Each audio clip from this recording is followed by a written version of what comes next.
أعوذ بالله من الشيطان الرجيم بسم الله الرحمن الرحيم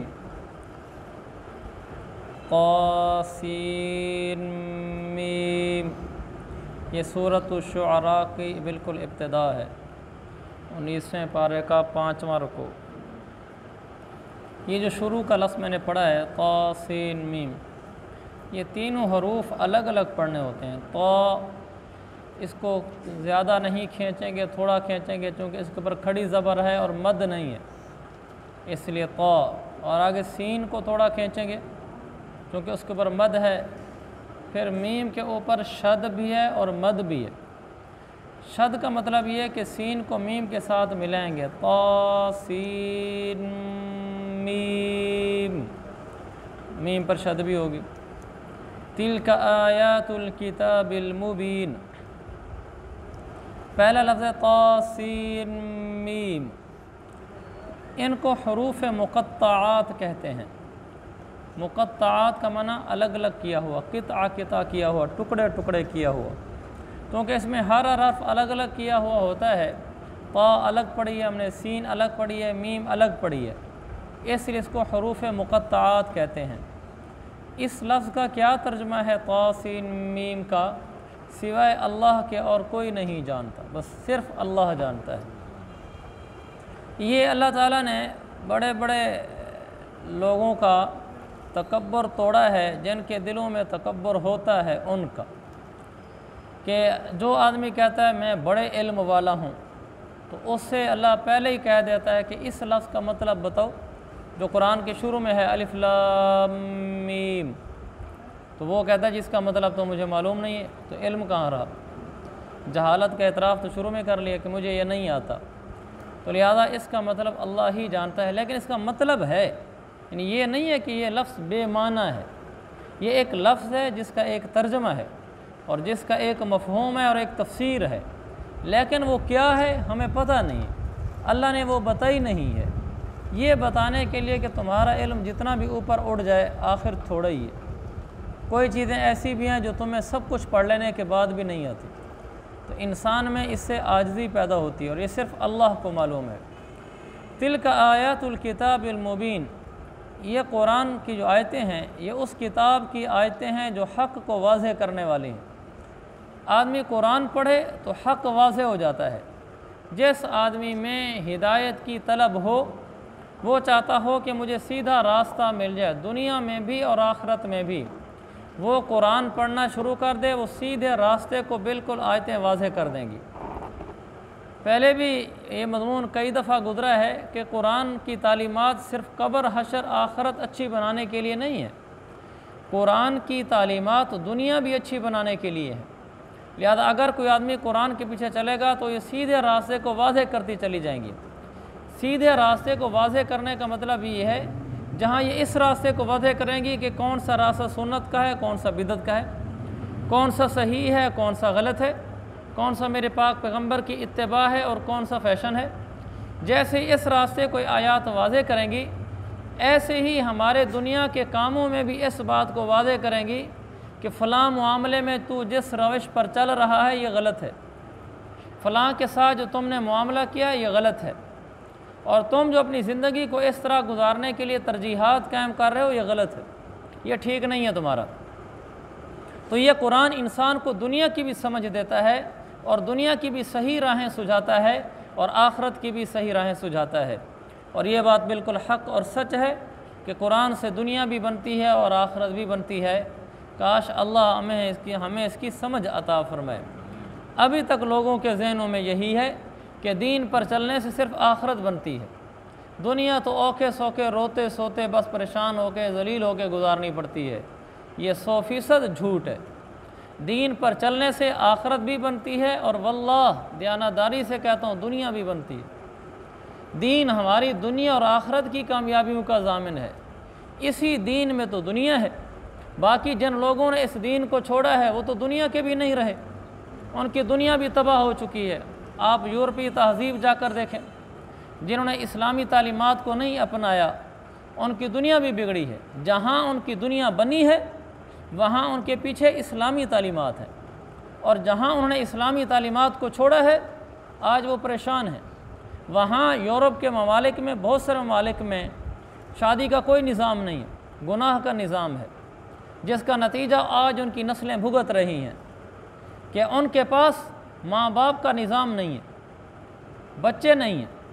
اس لیے پھر جاپان نے یہ قانون بنایا، موجودہ قانون ہے یہ، ابھی بھی اس کا لاگو قانون ہے کہ جس گھر میں بچہ پیدا ہوگا ہم اس کو انعام دیں گے، اور اس کے تقریباً کوئی 5000 ین ہیں، ہماری جیسے کرنسی روپیہ ہے، اور پھر اس کے پڑھائی کے، میڈیسن کے ٹوٹل اخراجات حکومت کہتی ہے ہم برداشت کریں گے، اس لیے کہ ان کی نسل ختم ہونا شروع ہوگی، وہ خود پریشان ہو گئے۔ جو مسلمان وہاں جا کر آباد ہوئے ہیں ان کی نسلیں آباد ہو رہی ہیں، اور وہ خود مغلوب ہوتے چلے جا رہے ہیں۔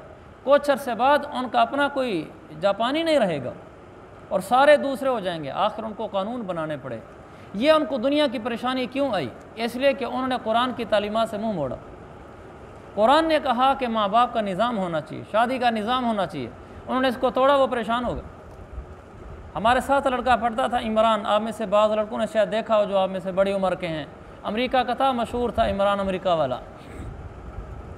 تو اس نے ہمیں خود بتایا تھا کہ وہاں لڑکے 20 سال کی عمر کو پہنچتے ہیں اور خودکشیاں کرنا شروع کر دیتے ہیں، 20 سال کی عمر کو، اس لیے کہ وہ اصلی سکون کی دنیا سے محروم ہیں۔ ہمیں بڑے سے بڑا صدمہ بھی آ جائے نا، اللہ تعالیٰ نے ہمیں دین ایسا عطا فرمایا ہے جو دنیا کی کامیابیوں کا ضامن ہے۔ ہمیں بڑے سے بڑا صدمہ بھی آ جائے تو ہم کہتے ہیں کوئی بات نہیں، اس میں بھی خیر ہوگی، کوئی نہیں، اللہ نے اس میں کوئی بھلا رکھا ہوگا، اللہ نے مقدر میں ایسے لکھا تھا، یہ تو ہونا ہی تھا۔ وہ تقدیر کا عقیدہ ہمیں تسلی دے جاتا ہے۔ اچانک نوجوان بیٹا فوت ہو گیا، آدمی کو ایک دم تسلی آتی ہے کہ بھلا میں اس بیٹے کو اکیلا نہ بھی بھیجتا، اس کے ساتھ کوئی آدمی بھیجتا، لیکن چونکہ اس کی موت کا وقت یہی مقرر تھا، اس نے مرنا ہی تھا۔ اگر میں اس کی حفاظت کرنے کی پوری کوشش بھی کرتا پھر بھی اس نے فوت ہی ہونا تھا۔ تو وہ تقدیر آ کر آدمی کو دلاسا دیتی ہے کہ کوئی بات نہیں، مقدر میں۔ پھر تقدیر اور حدیث دلاسا دیتی ہے۔ اللہ کے نبی صلی اللہ علیہ وسلم نے فرمایا جب کسی آدمی کا بچہ فوت ہو جاتا ہے، بیٹا فوت ہوتا ہے، تو اللہ تعالیٰ فرشتوں کو بھیجتا ہے کہ جو میرے بندے کے پاس، وہ فرشتے پہنچتے ہیں، اللہ تعالیٰ پوچھتا ہے واپسی پر اس بندے نے کیا کہا تھا کہ یا اللہ ہم اس کے پاس پہنچے، حمدک واسترجع، جب ہم نے اس کی روح قبض کی تو اس نے کہا اللہ ہر حال میں تیرا شکر ہے، انا للہ و انا الیہ راجعون۔ اس نے بیٹے کی پیدائش پر یہ جملہ کہا تھا۔ اللہ تعالیٰ فرماتا ہے کیا تم نے اس کے جگر کے ٹکڑے کی روح لی ہے؟ وہ کہتے ہیں جی ہاں یا اللہ، وہ اس کو ایسے پیارا تھا جیسے اس کے جگر کا ٹکڑا ہو۔ تو اللہ تعالیٰ فرماتا ہے جب اس نے جگر کے ٹکڑے کو بھی جدا ہونے پر یہ کہا کہ اللہ تیرا شکر ہے، ہر حال میں ہم اللہ پہ راضی ہیں، اور کہا انا للہ و انا الیہ راجعون، تو اللہ تعالیٰ نے فرمایا پھر خوشخبری سنو کہ اس کو جا کر بتا دو کہ میں نے اس کے لیے جنت میں ایک محل بنا دیا ہے۔ پھر اللہ فرشتوں کو کہتا ہے وَابْنُوا لَهُ بَيْتًا فِي الْجَنَّةِ وَسَمُّوهُ بَيْتَ الْحَمْدِ، جاؤ جنت میں اس کے نام کا ایک محل بنا دو اور اس محل کے اوپر لکھ دو بیت الحمد، شکر کرنے والوں کا محل۔ اس نے چونکہ بیٹے کی وفات پر اللہ کا شکر ادا کیا اس لحاظ سے کہ اے اللہ ہر حال میں تیرا شکر ہے، ہر حال میں تجھ سے راضی ہیں، کہا اس کے لیے جنت کا محل بنا دو۔ جب آج کسی کا بیٹا فوت ہوتا ہے اور اس کو یہ حدیث معلوم ہو اور عقیدہ تقدیر معلوم ہو، وہ سکون محسوس کر لیتا ہے، وہ بڑے بڑے صدمے بھی سہ جاتا ہے۔ اور وہاں کیا ہوتا ہے جب عقیدہ تقدیر نہیں ہوتا، کوئی بہت بڑا نقصان ہو جاتا ہے، ہارٹ اٹیک ہو جاتے ہیں اور دنیا سے ہاتھ دھو بیٹھتے ہیں، زندگی سے ہاتھ دھو بیٹھتے ہیں، زیادہ پریشانیاں ہیں، ہم کہتے ہیں کوئی نہیں، اللہ تعالیٰ نے مقدر میں میری غربت لکھی ہوگی، پریشانی لکھی ہوگی، اس پر یہ حدیثیں ہیں، یہ حدیثیں، اور یہ مجھے آخرت میں اجر ملے گا، یہ اجر ملے گا۔ تو پھر ہمیں تسلی ہوتی ہے کہ ہمارے پاک پیغمبر خود غریب تھے، ان کے گھروں میں 2 مہینے تک روٹی نہیں پکتی تھی، صرف کھجور اور پانی پر گزارا ہوتا تھا۔ اگر میرے گھر میں غربت آ گئی ہے تو کیا ہوا؟ قیامت والے دن اللہ کے نبی صلی اللہ علیہ وسلم اپنے امت کے غریبوں کی جو دیندار ہوں گے سفارش کریں گے، اس امت کے غریب اس امت کے امیروں سے 500 سال پہلے جنت میں جائیں گے۔ یہ باتیں اس کے سامنے ہوتی ہیں تو اس کی غربت بھی اس کو تسلی دیتی ہے، اس کو دلاسا دیتی ہے۔ اور وہاں کیا ہوتا ہے؟ پریشانیاں آئیں، نہ کوئی عقیدہ تقدیر، نہ کوئی عقیدہ جنت، اور نہ آخرت میں محلات کی کوئی امید، اور یہ نظریات کچھ بھی نہیں ہے، تو فوراً خودکشی۔ اور بعض ممالک میں یہ قانون ہے کہ خودکشی کے ادارے بنے ہوئے ہیں. جیسے ہمارے ہاں ادارے ہیں زمین کے انتقال کرانے کے، ہمارے ہاں ادارے ہیں جن کو ہم اسپتال کہتے ہیں کہ آپ کو پریشانی ہے تو آپ آئیں، ہم آپ کا علاج کریں گے. حکومتی سطح پر ادارے بنے ہوئے ہیں، جو ادارے صرف اس لیے ہیں کہ لوگوں کی خودکشی کے طریقے ڈیزائن کرتے ہیں اور خودکشی کے طریقے کے مطابق اس کی خودکشی کراتے ہیں. آدمی جاتا ہے، درخواست دیتا ہے کہ میں خودکشی کرنا چاہتا ہوں، پھر وہ اسے پوچھتے ہیں کہ یہ فارم ہے، آپ کس طریقے سے خودکشی چاہتے ہیں؟ آپ کو بجلی کا کرنٹ لگایا جائے، آپ کو گولی سے شوٹ کر دیا جائے، آپ کو گولی کھلائی جائے، یا آپ کو انجیکشن لگایا جائے، یا آپ کو اس طریقے سے کیا جائے؟ تو ان میں سے وہ ایک طریقے کو ٹک کرتا ہے، پھر اس کو ڈیٹ دیتے ہیں کہ آپ اتنے بجے آ جائیں تو ہم اس طریقے سے آپ کو کر دیں گے. یہ موجودہ قوانین حکومت ہیں. یہ پریشانیاں کہاں سے ہیں؟ ان ملکوں کا تو مال قابو میں نہیں آتا. ان کے پاس مال ضرور ہے لیکن ان کے پاس دنیا کی کامیابی نہیں ہے. وہ ہر لحاظ سے تباہ معاشرہ ہے ان کا، اور ہر لحاظ سے ناکام معاشرہ ہے. اور ادھر ہمارا اسلامی معاشرہ ہے، ماشاء اللہ ہمیں تو خودکشی سننے میں بھی نہیں ملتی. عرصہ دراز گزر جاتا ہے، کوئی واقعہ سننے میں نہیں آتا کہ اس نے خودکشی کی ہو، اور کبھی ہو جائے پورے شہر میں آواز چل جاتی ہے. ہمارے تلمبہ شہر میں اگر خودکشی کر لے، شاید تلمبہ شہر کا ایک آدمی بھی ایسا نہیں ہوگا جس کو اس کی واقعے کی اطلاع نہ ہو، چونکہ وہ اچنبھا واقعہ ہے، عجیب واقعہ ہے. اور وہاں آپ کو یہ بتاؤں حیرت کی بات، وہاں یہ ادارہ بنا کیوں؟ یہ خودکشی والا ادارہ اس لیے بنا کہ لوگوں نے روڈوں پر خودکشیاں شروع کر دیں، لوگوں نے گھروں میں خودکشیاں شروع کر دیں. اتنی کثرت ہوئی خودکشی کی کہ ان کو لاشیں سنبھالنا مشکل ہو گئی. کسی روڈ پر کوئی لاش پڑی ہوئی ہے، کسی گھر میں لاش پڑی ہے، ان کے فون آ رہے ہیں کہ لے جاؤ. اور وہ پریشان ہو گئے، کتنی لاشیں پڑتی ہیں، کیا کریں؟ انہوں نے ادارے بنا دی. میں نے کہا جی آپ ہمارے پاس آئیں، آپ جس طریقے سے چاہتے ہیں ہم آپ کو اسی طریقے سے خودکشی کرائیں گے، لیکن آپ سڑکوں پر، روڈوں پر، اسپتالوں پر، اداروں میں نہ کریں. آپ ہمارا سارا معاشرہ خراب ہوتا ہے اس سے. ان کو ادارے بنانے پڑے خودکشیاں کرنے کے لیے. کس معاشرے کو؟ جس معاشرے کے بارے میں آج پوری دنیا کہتی ہے واہ کیا بات ہے ان کی، کیا پیسہ ہے ان کا، کیا روڈ ہیں ان کے. تو جاپان کی انٹرنیٹ سروس ہمارے پاکستان کی انٹرنیٹ سروس کے مقابلے میں ایسے ہے جیسے ایک آدمی گاؤں میں بیٹھا ہو اور وہ نیٹ چلا رہا ہو اور وہ براؤزنگ ہو رہی ہو، چل رہا ہے، وہ 5 MB کی فائل ہی نہیں کھول رہا. اور یہاں ایک آدمی گھر میں بیٹھ کر زوم کی پوری ڈیوائس لگائے بیٹھا ہو، کیسے ٹک سے ڈاؤن لوڈ ہوتا ہے. ان کے ہاں کبھی ایک دفعہ بھی موبائل میں براؤزنگ کا آپشن ہی نہیں آیا، ایک دفعہ بھی. آپ بڑی سے بڑی فائل کو کلک کریں وہ ٹھک سے ڈاؤن لوڈ ہو جاتی ہے، ٹھک سے ڈاؤن لوڈ ہو جاتی ہے. جتنی MB کی فائل ہے اس میں یہ مسئلہ نہیں ہوتا کہ ہو رہی ہے. یہ ان کی دنیا کی ترقی ہے اور ان کی دنیاوی پریشانی کا کیا حال ہے. میں نے آپ کو بتایا کہ یہ ان کا معاشرہ ہے. اور ان کے ماں باپ جیسے ہی وہ پہلے تو وہاں ماں باپ ہیں کوئی نہیں، اور جب ہو جاتے ہیں کسی کے ہاں کوئی نظام چل جائے تو جیسے ہی وہ باپ بوڑھا ہوتا ہے ان کے اولڈ ہومز بنے ہوئے ہیں. بیٹا اپنے ہاتھ سے جا کے درخواست دیتا ہے کہ میرا باپ اب 60 ہو چکا ہے، 60 سال کی عمر ہو چکی ہے، آپ اس کو لے جائیں. حکومتی ادارہ حرکت میں آتا ہے، وہ دیکھتے ہیں جی واقعی اس کی 60 سال عمر ہے، شناخت کارڈ کے لحاظ سے آ کے اس کو لے کے جا کے اولڈ ہومز میں پھینک دیتے ہیں. وہاں کیا ہوتا ہے، وہاں ملازم لوگ رکھے ہوئے ہیں، وہ ان کا یہ باپ لگتا ہے جو آیا ہوا ہے، ان کے لیے تو ڈیوٹی پوری کرنی ہے. لہٰذا وہ صبح کے ٹائم آئیں گے، دوپہر کے ٹائم، شام کے ٹائم. بستر صاف کرنا ہے بستر صاف کریں گے، اس کا کھانے کا ٹائم اس کو کھانا دیں گے. اس کے لاگے وہ چیخے گا، پکارے گا، جو ان کا نظام بنا ہوا ہے، بیل بجائے گا، کسی کو بلوائے گا، وہ وقت پر آئے گا، بے وقت آئے گا. اس کو درد اس کا ٹھیک ہو نہ ہو اپنا انجیکشن لگا کے چلا جائے گا. اس کا کام یہی تھا. آگے تڑپے روئے، اس کا کام اس وقت پین کیئر لگانا تھا، وہ لگ چکا ہے. اور بیٹوں کو خبر ہی کوئی نہیں، باپ وہیں مر کے وہیں سے آگے اگلی موت کی کاروائیاں ان کے نظام کے مطابق چل جاتی ہیں، اور بیٹے کو پتہ بھی نہیں ہوتا باپ مر چکا ہے. جس باپ نے بچے کو پالا تھا اور وہی باپ آج رو رہا ہے. اور ہمارے پاکستانی اسلامی معاشرے میں تصور بھی نہیں ہوتا کہ باپ 60 سال کا ہو جائے اور بیٹا اس کو یوں بے یار و مددگار چھوڑ دے. یہاں باپ کو تکلیف ہو جائے، بیٹا بھاگ کر دکان چھوڑ کر آتا ہے، گاہک چھوڑ کر آ جاتا ہے، ڈیوٹیاں چھوڑ کر آ جاتا ہے. اور باہر ملک میں بیٹھے ہو، پتہ چلے کہ بابا کی تکلیف ہوگی ہے زیادہ، ٹھگ سے ٹکٹ کراتے ہیں. اور ایسے بھی واقعات پیش آئے ہیں، انہوں نے نوکری سے کہا ریزائن دیتے جو ریزائن دے دیا کہ میرے والد صاحب کی طبیعت خراب ہے، میں نہیں ٹھہر سکتا. فوراً وہ پاکستان پہنچے ہیں. یہاں یہ حال ہے والد کی عقیدت کا. اور بیٹا بڑا ہو جائے، باپ تھپڑ مار دے، بیٹا سر نہیں اٹھاتا کہ کوئی بات نہیں ہے، والد صاحب نے کہا ہے. اور یہاں باپ کا احترام ہے، باپ کی تکلیف ہو جائے بیٹا تڑپ جاتا ہے، پوتے تڑپ جاتے ہیں، نواسے تڑپ جاتے ہیں، سارا خاندان حرکت میں آ جاتا ہے کہ ابھی ابھی والد صاحب ہسپتال لے جاؤ، گھر میں پیسے نہیں ہیں، کہا زیور پڑا ہے بیچ دو، جانور کھڑا ہے بیچ دو، کوئی اور پیسے ہیں تو لگا دو، حتیٰ کہ گھر میں مالی حالت کمزور ہے، موبائل شوبائل ہے تو یہ بیچ دو، لیکن والد صاحب کا علاج کرانا ہے ہم نے۔ یہ معاشرہ کس نے ہمیں دیا ہے؟ یہ اسلام نے ہمیں سکھایا ہے، جس نے کہا لا تقل لہما اف، کہ ماں باپ کو اف تک بھی نہ کہنا، ولا تنہرہما، انہیں جھڑکنا بھی نہ۔ یہ اسلامی معاشرہ ہے جس کی بہاریں ہم دیکھ رہے ہیں، اور ایک وہ معاشرہ ہے جو قرآن کی تعلیمات سے نہ آشنا ہے نہ واقف ہے، اور اس کی یہ تباہی اور بربادی ہے۔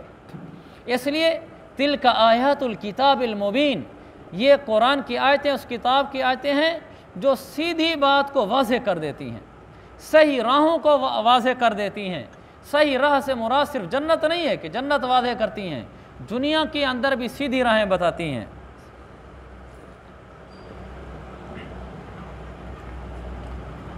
ہمیں بہت بڑی سعادت ہے ہمارے لیے، ہمیں نظام بنے بنائے ملے ہیں، ہمیں نظام بنانے نہیں بنے، یورپ کو نظام بنانے پڑے ہیں، جس کی وجہ سے انہوں نے ٹھوکریں کھائی ہیں اور ٹھوکریں کھاتے پھر رہے ہیں۔ ہمیں بنے بنائے نظام ملے، آنکھیں بند کر کے نظام ملے۔ مثلا یہ جو ہمارے ہاں مال کا نظام ہے، آپ نے شاید اصطلاحات نہ سنی ہوں، ایک اشتراکی نظام ہے، ایک سرمایہ دارانہ نظام ہے، اور ایک یہ ہمارا اسلامی نظام ہے۔ یہ دنیا میں 3 مالی نظام قائم ہیں۔ پوری دنیا میں یہ تحقیق ہوتی رہی کہ مالی نظام کیسا ہونا چاہیے۔ بعض ملکوں میں سرمایہ دارانہ نظام چلا، بعض ملکوں میں اشتراکی نظام چلا، اور ہمارا اسلامی نظام ہے۔ اشتراکی نظام کا کیا مطلب ہوتا ہے؟ چونکہ انہوں نے جب دیکھا نا کہ ہر ملک میں مال بھی ہوتا ہے، غربت بھی ہوتی ہے، تو انہوں نے کہا ہمارا نظام، ملک کا نظام بیلنس رہے، ملک کے اندر جو معیشت کی تقسیم ہے وہ ٹھیک ہو، پیسہ صحیح تقسیم ہو۔ تو انہوں نے اپنی عقلوں سے بیٹھ کر نظام بنائے۔ جب انسان کی عقل سوچتی ہے، وہ تو اتنا سوچتی ہے جتنی اس بیچارے کے پاس عقل ہے، اور ہم نے سوچے نہیں، ہمیں اس ہستی نے بتائے ہیں جس کی عقل پوری دنیا سے اعلیٰ ہے۔ حضرت محمد مصطفیٰ صلی اللہ علیہ وسلم، بڑے بڑے عقل مند جس کی جوتیوں میں بیٹھتے ہیں، بڑے بڑے بادشاہ جس کے جوتے صاف کرتے ہیں، دنیا کے سلاطین تیرے جاروب کشوں میں، عالم کے سکندر تیری چوکھٹ کے بھکاری، بادشاہوں کی بلندی تیرے نعلین کی پستی، جبریل کے شاہ پر تیرے بچوں کی سواری۔ تو ہمارے تو ایسا نبی ملا ہے کہ دنیا کے بادشاہ اس کے گھر میں جھاڑو دینے کو سعادت سمجھتے ہیں، اس کی چوکھٹ کے بھکاری ہیں، اور بادشاہ اس کے جوتوں کو سلام کرتے ہیں، جبریل کے شاہ پر اس کے بچوں کی سواری بنتے ہیں۔ ایسا نبی ہمیں ملا ہے جس پر آسمان سے وحی اترتی ہے، اس نے ہمیں 2 لفظوں میں بتا دیا کہ مالی نظام کیسا ہونا چاہیے۔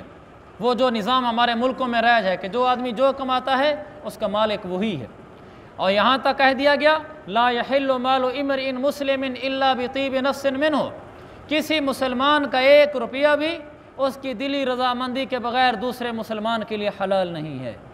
ہمیں یہاں تک بتا دیا گیا، اور یہ کہا گیا تم نے کہ من غصب شبرا من الارض طوقہ اللہ 7 اراضین یوم القیامہ، اگر کسی آدمی نے دوسرے کی 1 بالشت زمین پر بھی قبضہ کر لیا تو اللہ تعالیٰ قیامت والے دن اس 1 بالشت زمین کو 7 زمینوں تک لے جا کر اس کا توق اور ہار بنا کر اس کے گلے میں ڈالے گا۔ یہ ہمیں اسلامی نظام مال دیا، اسلامی نظام معیشت دیا، سرمایہ کا نظام دیا، ہر آدمی اپنا کمائے گا اس کا مالک ہے، پھر جو کمائے گا اس میں سے 2.5% اس کا نہیں ہے، 97.5 اس کا ہے، 2.5 اس سے وصول کیا جائے گا۔ اسلامی نظام ہوگا، حکومت کے کارندے آئیں گے اور اسے زکوٰۃ وصول کریں گے، 97.5 اس کا ہے، 2.5 اسی ملک میں رہنے والے غریبوں کا ہے۔ یہ ایسا معتدل نظام ہے جس نے صدیوں تک لوگوں کی معاشی نظام کو اعلیٰ درجے پہ چلایا ہے۔ اور جب یورپ نے اپنے نظام بنانے لگے، اسلام سے تو چڑھ تھی، تو کسی نے سرمایہ دارانہ نظام بنایا اور کسی نے اشتراکی نظام بنایا۔ اشتراکی نظام کیا ہے؟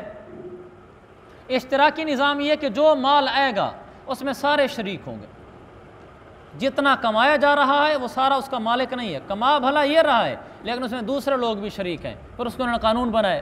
سرمایہ دارانہ نظام کیا ہے؟ جتنا پیسہ کمایا جا رہا ہے اس سب کی مالک حکومت ہے، آدمی کو اسی پیسے میں سے اٹھا کر خرچہ دیا جائے گا، اس کی ضرورتوں کے مطابق، اس کی حیثیت کے مطابق، لیکن پیسہ حکومت کا ہوگا۔ یہ نظام بنے تو نیچے بغاوتیں اٹھی اور یہ نظام چل نہ سکے، آخر ان کے بینک دیوالیہ ہونے شروع ہو گئے۔ پھر بین الاقوامی کانفرنس ہوئی ایک سطح پر، اس میں دنیا جہان کے سارے اکانومسٹ بلائے گئے، جتنے اعلیٰ سے اعلیٰ معیشت کو جاننے والے تھے، ان میں سے صرف ایک مسلمان کو بلایا گیا اور مفتی تقی صاحب کو بلایا گیا۔ باقی ساری دنیا جہان کے بڑے معیشت دان تھے۔ ان کا مسئلہ کیا تھا؟ یورو والوں کا مسئلہ یہ تھا کہ ہم سے ہمارا معاشی نظام نہیں سنبھالا جا رہا، ہم سے مال کی تقسیم صحیح نہیں ہو رہی، اور ہمارے بینک تک متاثر ہو رہے ہیں، تو ہم کہاں خطا کھا رہے ہیں، ہم کہاں ٹھوکر کھا رہے ہیں۔ تو بڑے معیشت دان جمع ہو گئے، تو مسلمانوں کی طرف سے تقی صاحب گئے، انہوں نے انگلش میں تقریر کی، اس کو اردو ترجمہ چھپا ہوا ہے۔ انہوں نے پوری تقریر میں کہیں قرآن حدیث کا حوالہ نہیں دیا کہ قرآن یوں کہتا ہے، حدیث یوں کہتی ہے۔ ان کو کیا قرآن سے اور حدیث سے، انہوں نے کیا کرنا ہے اللہ کے نبی صلی اللہ علیہ وسلم کا، نعوذ باللہ، ان کو تو عقیدت ہی کوئی نہیں، وہ تو آپ کو سچے نہیں سمجھتے۔ تو مفتی تقی صاحب نے قرآن اور حدیث میں سے اصول نکال کر قرآن حدیث کا نام لیے بغیر ان کو بتایا کہ یہ ہمارے اسلامی قوانین تجارت ہیں، یہ مذہب اسلام کے مطابق وضع کردہ اصول معیشت ہیں، تو اس کے مطابق چلیں گے تو معیشت بچے گی، اگر اس کو آپ چھوڑیں گے تو آپ کی معیشت تباہ ہو جائے گی۔ اور انہوں نے ان اصولوں کو تسلیم کیا کہ واقعی ہم یہاں ٹھوکر کھا رہے تھے۔ یہ وہ نظام معیشت ہے جس نے پوری دنیا کو آگے لگا رکھا ہے۔ آج دنیا میں بینک تو کافی عرصے سے چلے آ رہے ہیں، اسلامی بینک کو آئے ہوئے جمعہ چند سال ہوئے ہیں، لیکن پچھلے کئی سالوں سے اسلامی بینک کی ریٹنگ باقی تمام بینکوں سے پاکستان میں اب جاری۔ ابھی جو حالیہ اس کی رپورٹ ہے، یہ چند دن پہلے کی، مفتی تقی صاحب کی تحریر میں نے خود پڑھی، پاکستان کے تمام بینکوں سے اسلامی بینک میزان بینک کی ریٹنگ اب تھی، سب سے اوپر تھی۔ اس کے پیچھے کیا چیز ہے سوائے اس کے کہ انہوں نے اسلامی نظام کو فالو کیا اور وہ ایک دم اوپر چڑھ گئے، اور ان کا سرمایہ زیادہ نفع بخش ہو رہا ہے بنسبت دوسروں کے۔ حالانکہ ان کے اسلامی نظام میں اگر کوئی آدمی گاڑی لیز پہ لے کے جاتا ہے اور یا کوئی اور چیز قرضہ لے کر جاتا ہے، گاڑی لیتا ہے بطور خاص، وقت پر قسط ادا نہیں کر سکتا، تو یہ اس سے پیسے لیتے ہیں صدقے کی مد میں، پھر وہ پیسہ چیریٹی باکس میں ڈالتے ہیں، اس کو پلانٹی میں نہیں ڈالتے، یعنی اس پر جرمانہ ڈال کر اپنے بینک کی آمدنی کا حصہ نہیں بناتے۔ تو یہ تو بینک کے لیے بڑی نقصان دہ چیز ہے کہ اس کو تو 1 روپے کا فائدہ نہیں ہو رہا، جتنا جرمانہ آ رہا ہے وہ سارا صدقے میں جا رہا ہے، بینک کا سرمایہ نہیں بڑھ رہا، لیکن اس کے باوجود اس کی ریٹنگ اپ ہے، اس کی طرف لوگوں کا رخ زیادہ ہے، اور یہ لوگوں میں سب سے زیادہ چلنے والا بینک ہے۔ اس کے پیچھے صرف اور صرف وہ اسلامی نظام معیشت ہے جس نے ہر جگہ اسلامی نظام جہاں بھی آیا اس نے دنیا میں بھی خوشحالیاں دی، اسلامی نظام جہاں بھی آیا اس نے دنیا میں بھی گھر آباد کیے، دنیا کے اسلامی نظام نے آ کر معیشت کو بھی مستحکم کیا، اسلامی نظام نے آ کر اداروں کو مضبوط کیا، اسلامی نظام نے آ کر حکومتوں کو مضبوط کیا، اسلامی نظام نے آ کر امن کی فضائیں پھیلا دیں، اور جہاں سے اسلامی نظام نکلا وہیں امن ٹوٹا، وہیں ملک کی استحکام ٹوٹے، وہیں معیشت متاثر ہوئی، وہیں گھر اجڑے اور گھر برباد ہوئے۔ یہ لہٰذا اسلام آخرت کے ساتھ ساتھ دنیا کی بھی کامیابی کا ضامن ہے۔ اس کو اللہ تعالیٰ فرماتا ہے تِلْکَ آیات الکتاب المبین، لوگو یہ میرے قرآن کی آیتیں وہ ہیں جو سیدھا راستہ واضح کر دیتی ہیں۔ آخرت کا سیدھا راستہ بھی یہی بتاتی ہیں کہ کون سی چیز سنت ہے، کون سی بدعت ہے، کون سی خلاف شریعت ہے، کون سی شریعت کے مطابق ہے، اور کون سی چیز گمراہی ہے، کون سی ہدایت ہے، یہ بھی قرآن بتاتا ہے۔ اور یہ بھی قرآن بتاتا ہے کہ دنیا میں ملک کیسے چلیں گے، گھر کیسے آباد ہوں گے، معیشت کا نظام کیسے مستحکم ہوگا، اداروں میں کیسے مضبوطی آئے گی، ملک میں امن کیسے پھیلے گا، لوگوں کے حالات کیسے خوشحال ہوں گے، گھر کیسے آباد ہوں گے، محبتیں کیسے بنیں گی، محبتیں کیسے بٹیں گی، معاشرے میں کیسے سکون آئے گا، یہ دنیا کی چیزیں ہیں، یہ بھی واللہ اسلام بتاتا ہے۔ لہٰذا اسلام مکمل ضابطۂ حیات ہے، یہ دنیا اور آخرت کی کامیابیوں کا ضامن ہے۔ اس لیے اللہ نے فرمایا المبین، یہ ہر بات کو واضح کر دینے والا ہے میرا قرآن، چاہے دنیا کو دیکھو تو بھی میرا قرآن راہیں بتائے گا، آخرت کو دیکھو تو بھی میرا قرآن راہیں بتائے گا۔ اور قرآن نے جہاں سائنس پر باتیں کی ہیں، پہلے میں عرض کر چکا ہوں، وہاں اس کو حرف بحرف صحیح بتایا ہے، اور جتنی تھیوریز قرآن کے خلاف بنی ہیں ساری اپنی موت آپ مری ہیں، آخر میں آ کر انہوں نے قرآن کی طرف ہی رجوع کیا ہے۔ اور جو میرے نبی نے اسلام نے میرے نبی نے انسان کی بدنی صحت کے لیے اصول مرتب کر کے بتائے ہیں۔ آج کی موجودہ میڈیکل ایک قدم بھی اسے آگے نہیں نکل سکی، پیچھے رہی ہے اور ہے بھی صحیح۔ حضور صلی اللہ علیہ وسلم نے جنت تو بتائی، ہمیں یہ بتایا کہ دنیا میں تمہاری صحت کیسے اچھی رہے گی، تمہارا بدن کیسے طاقتور رہے گا، کون سی خوراکیں تمہیں مفید ہوں گی۔ یہ آپ نے ہمیں نظام زندگی پورا شیڈیول دیا، اس کے مطابق چلنے والوں کی صحتیں اعلیٰ ہوئیں، جنہوں نے ان کو چھوڑا ان کی صحتیں آج بھی ڈاؤن ہوئیں۔ میرے نبی کی خوراک کیسے تھی؟ آپ صلی اللہ علیہ وسلم کھانا کھانے کے بعد پانی نہیں پیتے تھے۔ آپ صلی اللہ علیہ وسلم کھانا کھاتے تھے تو پیٹ کے 3 حصے کر لیتے تھے، ایک حصے کو خالی چھوڑ دیتے تھے۔ آپ صلی اللہ علیہ وسلم صبح ناشتے میں اٹھتے تھے تو آپ شہد کے اندر پانی ڈال کر اس کو پیتے تھے۔ آپ صلی اللہ علیہ وسلم بعض دفعہ رات کو پانی میں ڈالی کھجوریں صبح اٹھ کر وہ پی لیا کرتے تھے۔ آپ صلی اللہ علیہ وسلم بکری کا تازہ دودھ پیا کرتے تھے۔ آپ صلی اللہ علیہ وسلم جو گوشت کھاتے تھے اس میں دوسری چیزیں نہیں ڈالتے تھے، سادہ پانی میں پکاتے تھے۔ آپ صلی اللہ علیہ وسلم جس چیز کو جیسے جیسے کھاتے گئے، جس چیز کو جیسے جیسے پیتے گئے، آپ نے ایسا بھی سنت میں موجود ہے کہ آپ نے یہ 2 چیزیں اکٹھے کھائیں، یہ 2 چیزیں اکٹھے نہیں کھائیں۔ مثلا آپ شہد کے ساتھ کیا چیز کھا سکتے ہیں، آپ دودھ کے ساتھ کون سی خوراک کھا سکتے ہیں، کون سی نہیں کھا سکتے، کون سی 2 خوراکوں کا کمبینیشن آپ کی صحت کے لیے مضر ہے، آپ نے اس کو بتایا۔ کون سی 2 خوراکیں اکٹھی کھانے سے جسم پر کوئی اثر نہیں پڑتا، آپ نے یہ بتایا۔ یہ سنت کی کتابوں میں مذکور ہے، لہذا آپ نے ہمیں پورا کھانے کا نظام دیا، آپ نے ہمیں گھر میں رہنے کا نظام دیا، ملک چلانے کا نظام دیا اور دنیا کی تجارت کا نظام دیا۔ وہ کون سا شعبہ زندگی ہے جس کو محمد مصطفیٰ صلی اللہ علیہ وسلم نے 23 سال کی زندگی میں بتایا نہ ہو؟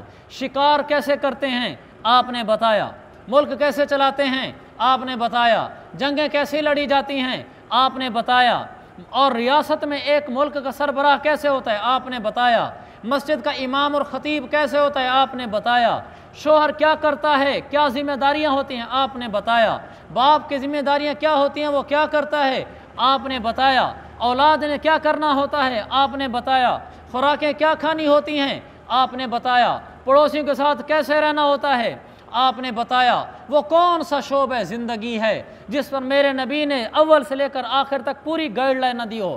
ایک شعبہ بھی ایسا نہیں دکھلا سکتے۔